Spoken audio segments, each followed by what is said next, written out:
My dear students, welcome to my class. हम कर रहे थे क्लास 6 कंप्यूटर का chapter 4 Excel functions and charts, जिसमें हम फंक्शंस को कवर कर चुके हैं और इस वीडियो में हम कवर करने वाले हैं चार्ट का part. So this is the page from where we have to start. ठीक है, तो हम यहाँ से स्टार्ट करने वाले हैं चार्ट्स इन एक्सेल। तो सबसे पहले तो हमें पता होना चाहिए कि चार्ट्स होते क्या है। तो चार्ट्स क्या है? एक ग्राफिकल रिप्रेजेंटेशन है डाटा की। जो भी डाटा हम एक्सेल में एंटर करते हैं उसको हम ग्राफिकल रिप्रेजेंटेशन उसका कर सकते हैं, यानी कि ग्राफिक्स यानी कि पिक्चर्स में शो कर सकते हैं। तो एक्सेल में हमें वाइड रेंज ऑफ चार्ट्स मिलते हैं कि बहुत टाइप के चार्ट्स उसमें अवेलेबल हैं, जिससे हम अपने जो डाटा है उसको हम पिक्टोरियल वे में प्रेजेंट कर सकते हैं। तो a dozen of chart types are present. ठीक है, दर्जनों उसमें चार्ट टाइप हैं, जिसमें सब टाइप्स भी अवेलेबल हैं। मतलब जो उसके टाइप्स है वो तो हैं, इसके साथ उसके सब टाइप्स भी अवेलेबल हैं। तो चार्ट से होता क्या है? चार्ट हेल्प करता है हमें इंस्टेंट डिसीजन लेने में, जिससे क्या होता है हम इजीली कंपैरिजन कर सकते हैं। जैसे कि अगर कोई चार्ट बना है तो हम इजीली कंपेयर कर पाते हैं कि कौन सी चीज़ ज़्यादा है, कम है, या उसके उन दोनों में कंपैरिजन क्या है। ठीक है, और ये हमें ऑल्सो हेल्प करता है एनालाइज और इवेलुएट करने में। डाटा को कैसे एनालाइज करना है और कैसे इवेलुएट करना है कन्वीनियंटली। जो सिंपल प्रेजेंटेशन होता है उससे ये थोड़ा सा ज़्यादा अट्रैक्टिव एंड अपीलिंग हो जाता है जब हम अपने एक्सेल में चार्ट्स को इंसर्ट कर लेते हैं। Now advantages of charts. Charts के एडवांटेजेस क्या हैं? चार्ट्स को यूज़ करने के क्या फ़ायदे हैं? तो इससे क्या होता है कि हम बहुत सारी इंफॉर्मेशन को इजीली अंडरस्टैंड कर पाते हैं, बहुत आसानी से समझ पाते हैं। और इससे क्या होगा, जो भी हमने डाटा बनाया है वो थोड़ा सा अट्रैक्टिव लगने लगेगा। ठीक है, क्योंकि वो पिक्चर फॉर्म में आ जाता है तो वो थोड़ा सा अट्रैक्टिव हो जाता है, समझने के लिए आसान हो जाता है और देखने में थोड़ा सा अट्रैक्टिव हो जाता है और थोड़ा सा इम्प्रेसिव और इन्फॉर्मेटिव भी लगने लगता है। क्या होता है कि हम थोड़े से ज़्यादा उसको एनालाइज कर सकते हैं, डाटा को ईजिली, उसे कुछ इन्फॉर्मेशंस निकाल सकते हैं। ठीक है, तो ये एडवांटेजेस होते हैं चार्ट्स को यूज़ करने के। Now next topic is components of charts. Charts में कौन कौन सी चीज़ें होती हैं जो हमें पता होनी चाहिए। तो जो मेन कंपोनेंट्स हैं वो यहाँ पे दिए हैं, जैसे कि एक्स एक्सिस। एक्स एक्सिस क्या होता है? ये एक हॉरिजॉन्टल एक्सिस होती है। हाँ, इस तरीके से ये हॉरिजॉन्टल एक्सिस होती है। इसको कैटेगरी एक्सिस भी बोलते हैं। ठीक है, जो इस तरह की लाइन होती है चार्ट में उसे एक्स एक्सिस बोलते हैं। Next is Y axis. ये वर्टिकल एक्सिस होती है जो कि इस तरह से होती है, ये ऊपर की साइड होती है। मैं इधर ही बना रही हूँ तो आप इधर ही देख लीजिए। ठीक है, तो ये वर्टिकल लाइन होती है चार्ट की। इसको वैल्यू एक्सिस भी कहा जाता है। ठीक है, the value of each data series is plotted on this axis. तो हर जो डाटा की वैल्यू होती है इस पर प्लॉट की जाती है।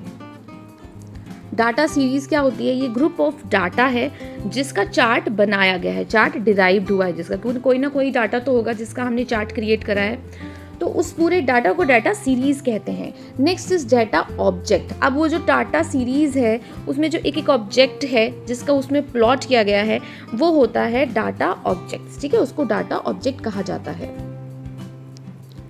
Next is chart area. Chart area क्या होता है? जिस जगह पे चार्ट के कंपोनेंट्स को एनक्लोज किया गया है उसको चार्ट एरिया कहते हैं।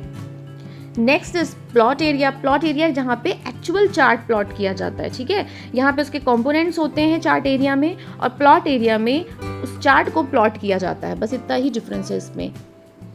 Next is chart title. ये क्या है? एक ऐसा टेक्स्ट है जो चार्ट के टॉप पर होता है, यानी कि उसका जो नेम रिप्रेजेंट करता है कि इस चार्ट में आप क्या देख रहे हो, उसे चार्ट टाइटल कहते हैं। Next is axis title. Axis title क्या होता है? These are the titles given to the two axis. दो एक्सिस होती है, एक्स एक्सिस एंड दूसरी होती है वाई एक्सिस। तो इनका जो नेम लिखा होता है उसे एक्सिस टाइटल बोलते हैं।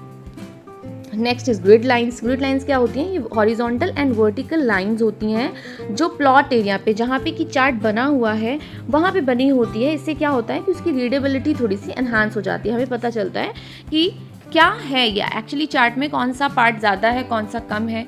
तो ये जो पीछे जैसे कि ये लाइंस हैं, ठीक है, ये ग्रिड लाइंस हो गई, इसी को ग्रिड लाइंस बोलते हैं। Next is legend. लेजेंड क्या होता है? जिसमें कलर यूज किए गए हैं उसको यहाँ पे राइट में मेंशन किया जाता है कि कौन सा कलर किस चीज़ को रिप्रेजेंट कर रहा है। तो ये ईच डाटा सीरीज को आइडेंटिफाई करने में हेल्प करता है। ठीक है, इससे यूनिक कलर असाइन किया जाता है और पैटर्न असाइन किया जाता है जिससे इसमें डिफरेंस पता चल सके। नेक्स्ट है डाटा लेबल।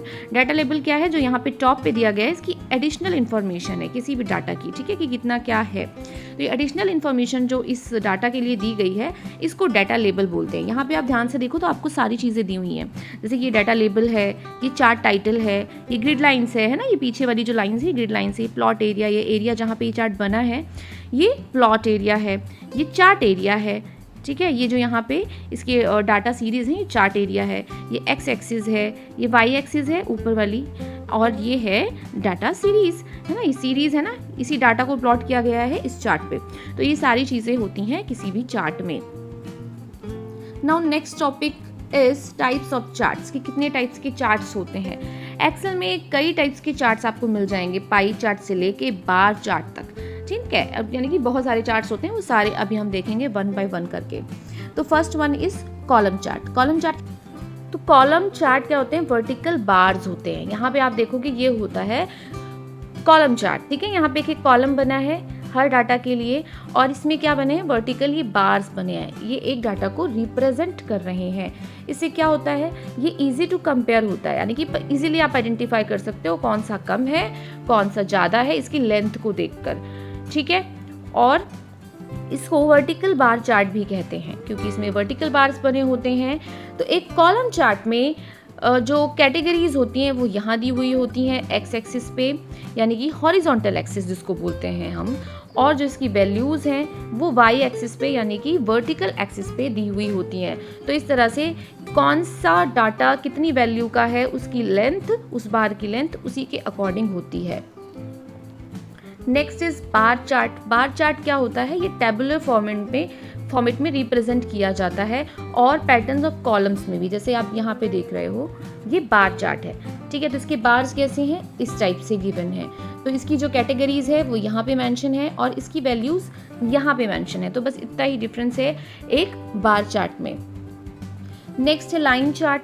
तो अभी तक जहाँ पे हम बार्स का यूज़ कर रहे थे वहाँ पे अब लाइंस का यूज़ होगा।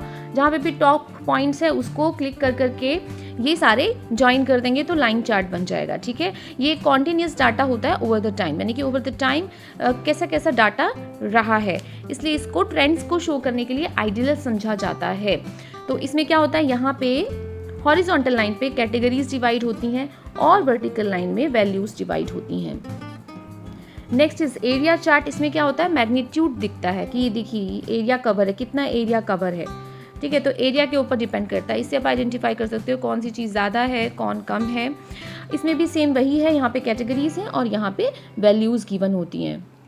Next is pie chart. तो जो ये आप देख रहे हो एक सर्कल के बीच में पार्ट्स कट हैं, ये होता है पाई चार्ट। ये क्या होता है, एक राउंड पाई होती है जो स्लाइसिस में कट होती है।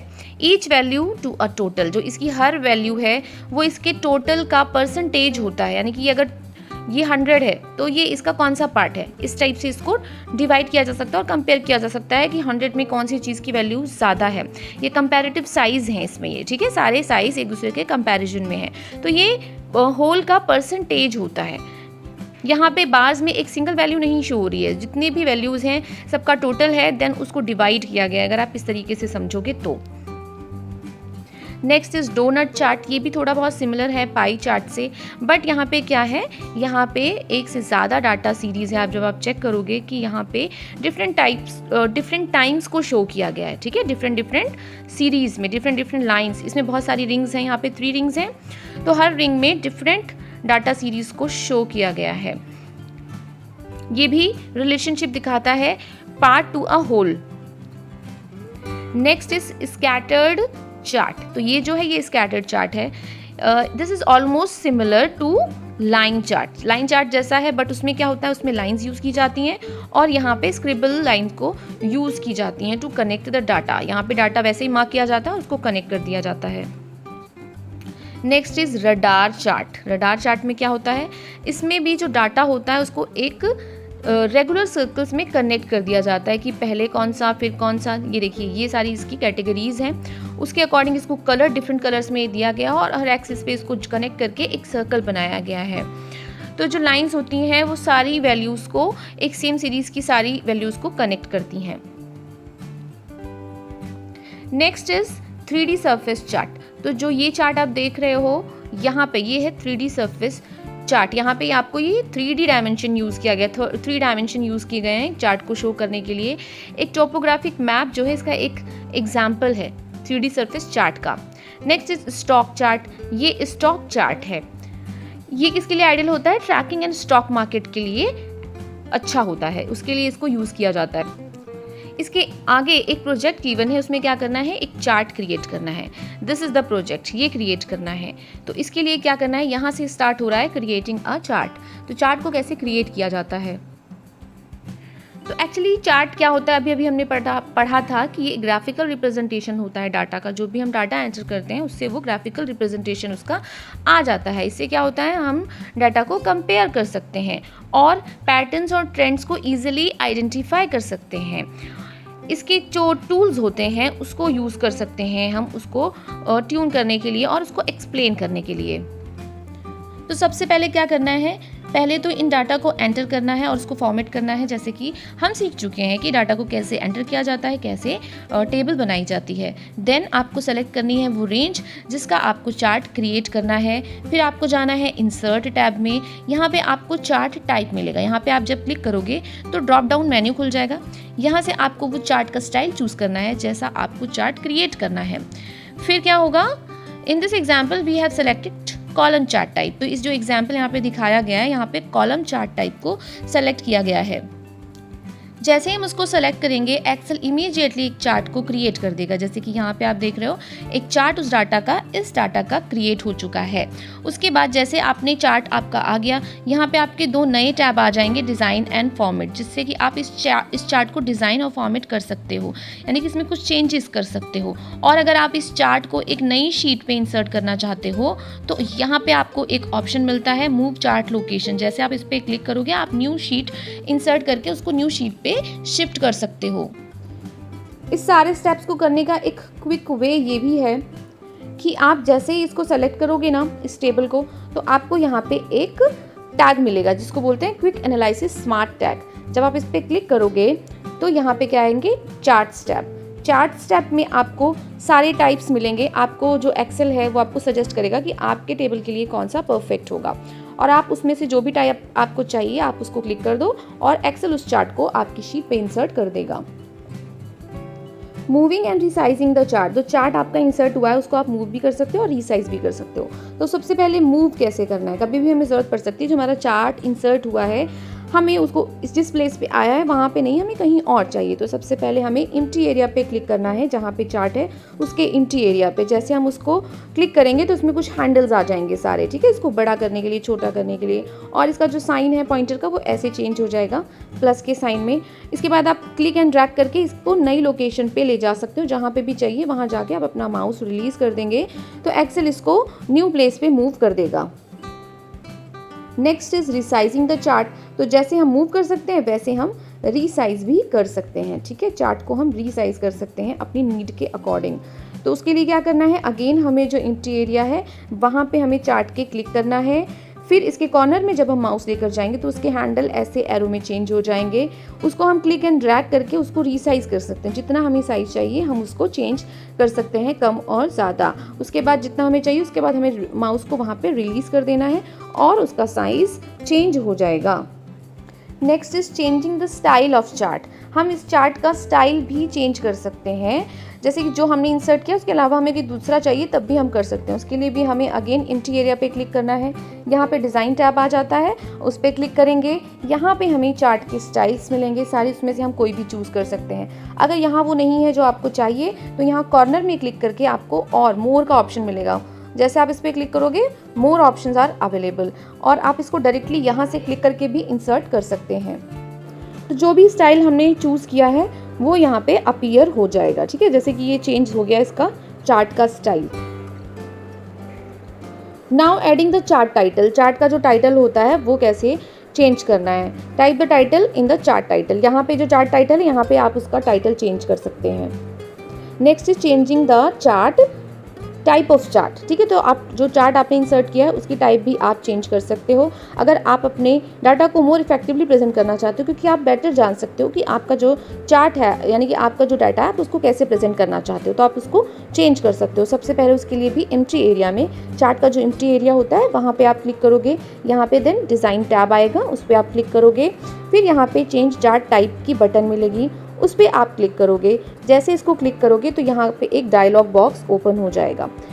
फिर यहाँ पे क्या आएगा, click on the desired chart type, जो चार्ट टाइप आपको चाहिए इस लिस्ट में से आप वो चूज़ कर सकते हो। उसके बाद उस चार्ट के स्टाइल यहाँ पे मिल जाएंगे, यहाँ से आप उसको भी चूज़ कर सकते हो। उससे उसमें क्या होगा, कुछ डिफरेंट कलर्स होंगे, कुछ डिफरेंट चीज़ें होंगी थोड़ी बहुत, क्योंकि चार्ट तो वही रहने वाला है।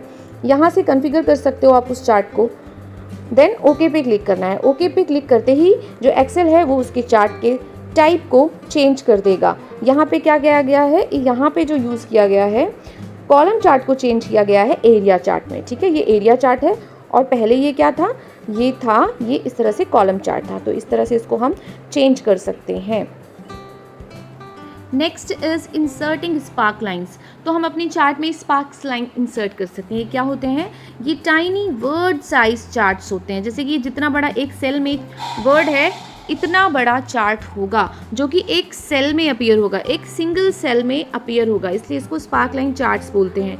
इसमें line, column and win loss के चार्ट्स मिल जाएंगे आपको, और आप इसको एक ही टाइम पे मल्टीपल रोज एंड कॉलम्स में भी इंसर्ट कर सकते हो। सबसे पहले इसके लिए क्या करना है, सेलेक्ट करनी है रोज एंड कॉलम्स जिन डाटा के लिए आपको स्पार्क लाइन अपीयर जहाँ पे आपको चाहिए, ठीक है। जैसे ये कॉलम है, इसको आपने सेलेक्ट कर लिया, then click on insert tab. यहाँ पे जाना है आपको इंसर्ट टैब में, यहाँ पे आपको मिलेगा column inside the spark line group. यहाँ पे स्पार्क लाइन ग्रुप मिलेगा, उसमें आपको कौन सा चाहिए आप उस पर क्लिक कर दोगे। जैसे आप उस पर क्लिक करोगे क्रिएट स्पार्क लाइन्स का डायलॉग बॉक्स ओपन हो जाएगा इस तरह से, ठीक है। ये हो गया डायलॉग बॉक्स ओपन। देन आपको यहाँ पे देनी है डाटा रेंज ये वाली जिसकी आपको स्पार्क लाइन क्रिएट करनी है। देन लोकेशन रेंज यहाँ पे click inside the location range box to make it active. इस पर क्लिक करोगे आप तो ये एक्टिव हो जाएगा। Click the cell where you want to sparkline to appear, ठीक है। ये जैसे यहाँ पे जहाँ पे इसका रिजल्ट जो है या स्पार्क लाइन अपीयर होगी वहाँ पे आपको क्लिक करना है इसके बाद, जिससे कि जहाँ पे इसका स्पार्क लाइन क्रिएट होना है। फिर आप ओके पे क्लिक कर दोगे तो जो स्पार्क लाइन है वो अपीयर हो जाएगी सेलेक्टेड सेल में, जो भी सेल आपने सेलेक्ट की थी उसमें वो अपीयर हो गई। तो इस तरह से एक टाइनी सा चार्ट अपीयर हो जाएगा। इससे क्या होगा, with proper use of sparkline data analysis is quicker. जो डाटा एनालिसिस होगा वो क्विकर हो जाएगी, इजीली आप आइडेंटिफाई कर सकते हो, डायरेक्टली कर सकते हो, आपको चार्ट बनाने की कोई ज़रूरत नहीं होती है यहाँ पे। और इस पर आप जब क्लिक करोगे तो यहाँ पे आपको डिज़ाइन टूल मिल जाएगा, जिससे आप इसमें थोड़ी बहुत एडिटिंग भी कर सकते हो। तो आप जैसे इसको चेक कर सकते हो इसमें कौन कौन सी चीज़ें, जैसे स्पार्क लाइन को आप इसको फॉर्मेट कर सकते हो, ऐसे इसको चेंज कर सकते हो, और बाकी बहुत सारी चीज़ें में आपको मिल जाएंगी। नेक्स्ट यहाँ पे ये चैप्टर कंप्लीट हो गया है। तो ये सेल्फ इवैल्यूएशन दिया है कि आपने इसमें क्या क्या सीखा है, और इस चैप्टर की एक्सरसाइजेस हम अपने नेक्स्ट वीडियो में करेंगे। इस वीडियो का जो फर्स्ट पार्ट है वो आपको डिस्क्रिप्शन बॉक्स में मिल जाएगा और प्लेलिस्ट में भी मिल जाएगा, आप वहाँ जाके देख सकते हैं। Thanks for watching.